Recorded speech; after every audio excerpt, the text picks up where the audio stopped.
On June 13th, 2019, the day after the St. Louis Blues win the Stanley Cup, local radio station Y98 plays the song Gloria for 24 straight hours, which became the theme song for the Blues throughout their season. Here's the story behind how the Blues won their very first Stanley Cup today on Daily Sports History.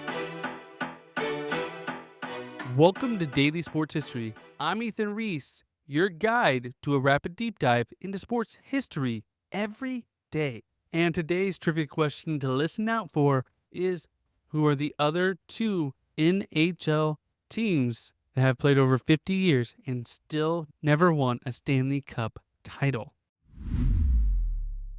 So we're going to take this time machine back to 2019. Everyone is listening to Lizzo, and The Avengers comes to its highest point for Avengers Endgame, and college athletics is rocked by a scandal where Hollywood actresses are wrapped up in this college athletic recruiting scandal, paying to get their kids into colleges that they did not qualify for. And the NHL was about to have a great story of its own. See, this was a great season for the NHL as they increased their revenue through two ways. One, offering on-ice advertisements that added an additional $10 million per team, as well as partnering with MGM Resorts to become the official online wager partner for the NHL after sports gambling became legal depending on your state, which we covered in a previous episode.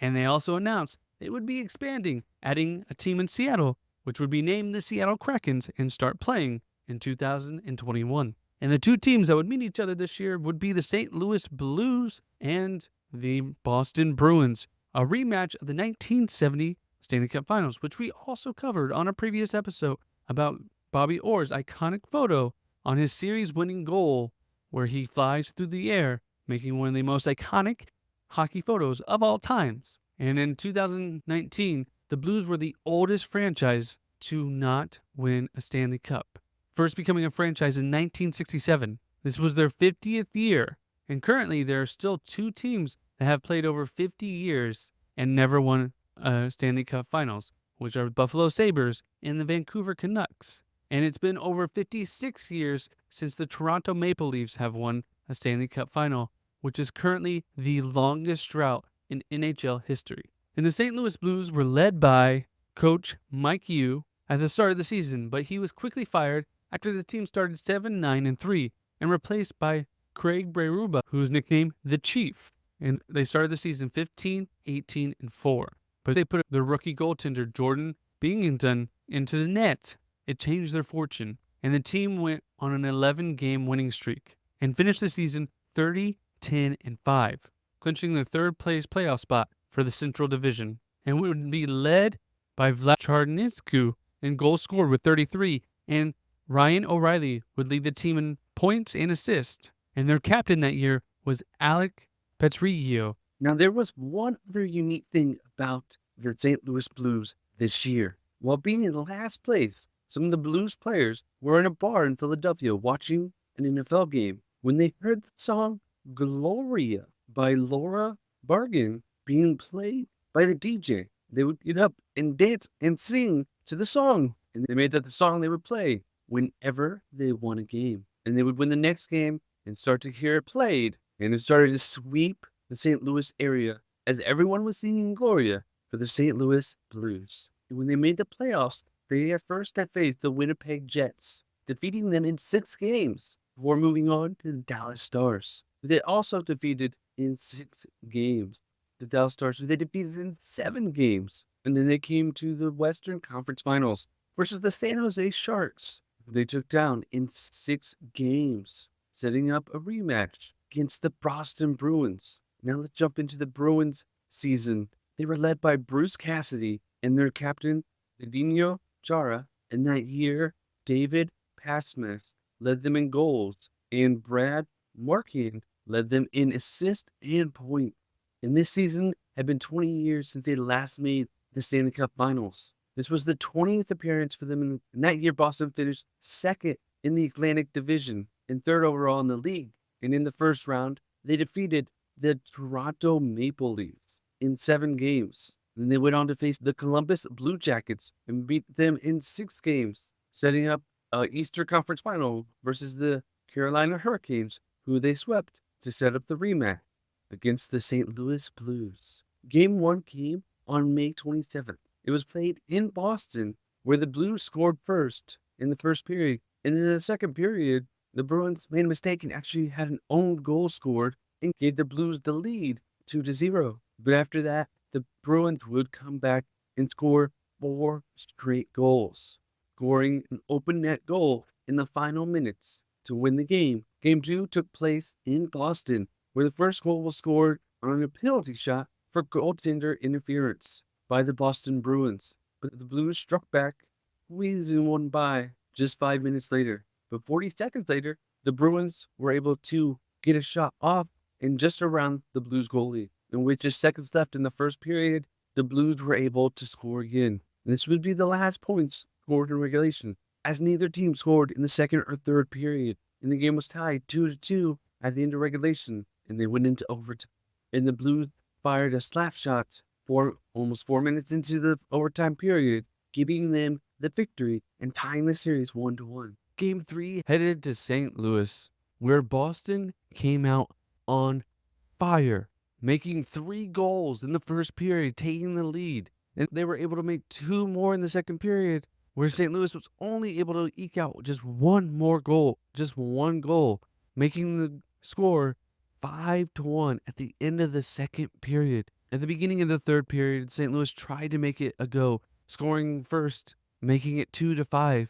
But Boston was too far gone and ended up making 2 more goals before the end of the game, giving them a dominant victory 7-2 and taking the series lead 2-1. In Game 4, still in St. Louis, the Blues definitely wanted a different game, and they came out and scored 43 seconds into the game. But Boston was able to counter to tie the game up halfway through the first period.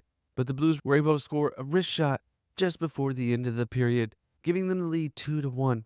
But Boston would come back, scoring the only goal in the second period. But the Blues would dominate the third period, scoring 2 goals, giving them the lead 4-2 and winning the game and tying the series 2-2. The next game would head back to Boston, and each team would struggle to score in the first period. But the Blues would come back, and 55 seconds into the second period, Ryan O'Reilly would score a backhanded shot, giving them the lead, and they kept the pressure on the Bruins, scoring a goal that deflected off the Bruins goalie, giving them the lead 2-0. Boston tried to fight back, making a goal just 3 minutes later, but it was not enough, and the Blues pulled out another victory, giving them the lead 3-2. But the Bruins weren't going to go down without a fight. And in Game 6, they came out strong, scoring the first goal on a power play, giving them the lead. They would go on to score the next 2 goals, going up 3-0, and they would not look back, finishing the game 5-1, tying the series, going into a Game 7 winner-take-all game. Whoever would win this game would hoist the Stanley Cup. The game was to be played at the Boston Garden, the home game for the Boston Bruins, and the first period was hard fought. But in the final few minutes of the first period, the Blues were able to score 2 goals, giving them a 2-0 lead. And they continued their success all the way into the third period, where they scored the first 2 goals, going up 4-0.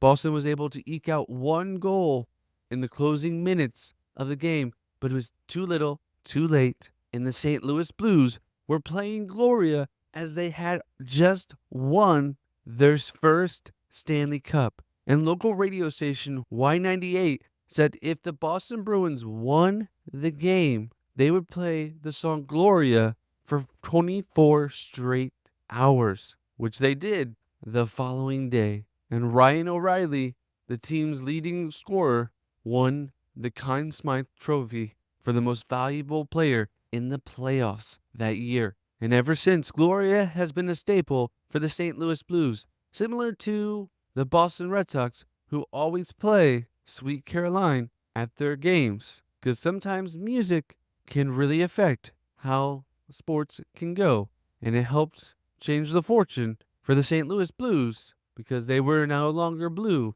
anymore as they were able to hoist their first Stanley Cup. Thank you for listening to today's Daily Sports History, and I want to thank Glenn Sprinkle and Ben Bartlett for suggesting this topic. And if you would want us to do a topic for you, all you need to do is leave us a review wherever you're listening, or go to Apple Podcasts and leave a review there. Give us your name and the topic you would like us to cover, and we will get that done just for you. And come back tomorrow for more Daily Sports History.